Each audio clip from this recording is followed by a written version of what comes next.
Ay, hello guys. Good evening. Dito kami ngayon sa bukid at wala kaming magawa kaya naghahanap sila ng challenge. Challenge daw. So, ang unang gagawin namin ay yung Candle challenge. ano nga yung patayin ng kandila sa English?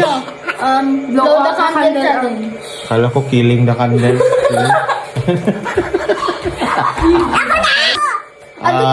Ang price ay 100, So, patayin ang kandila na gamit ang ilong. Doon kay banda. Doon. Sige lang, isa muna. Hindi. Masikmahan kayo. Layo, be. Layo kayo. Wala. Layo. Layo. Huy, naano ka? Hindi ka mag-picture. Hindi ka mag-picture yan. Na-estimate ko.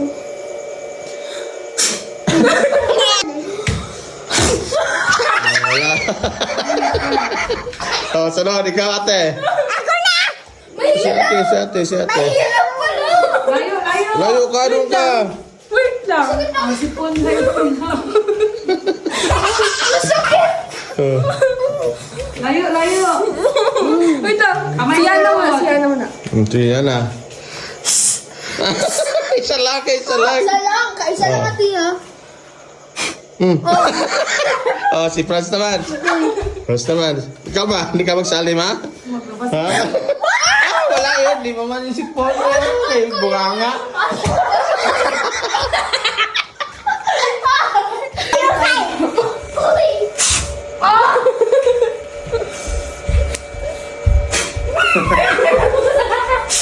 Ayan o.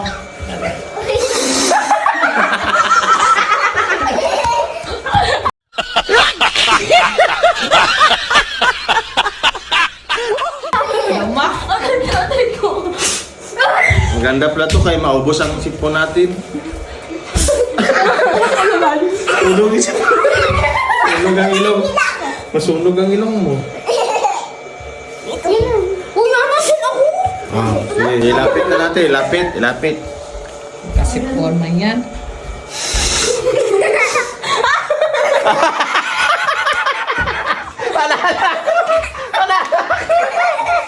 Sino try sa'yo? Ay, sulat na ako sunog. Si ate kasi maliit ang butas sa ilong. Ako naman. Ang ilong yun, maliit ang butas. Okay. Si Franz kay mata. Ilong lang, walang mata. Si Mama Mitra, Mama kay malaki ang butas sa ilong. Malaki yun. Ako naman.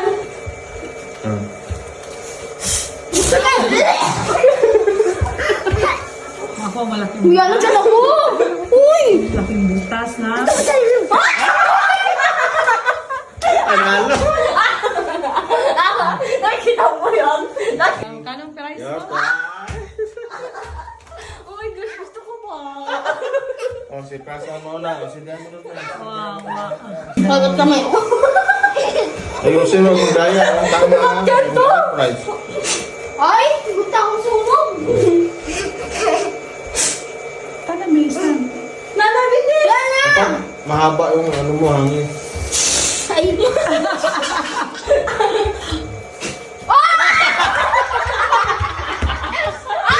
pala! Kaya ito pala, dala mo ka. Ay, dalabuang. Ayun. 100 lang. Hello? No, lalo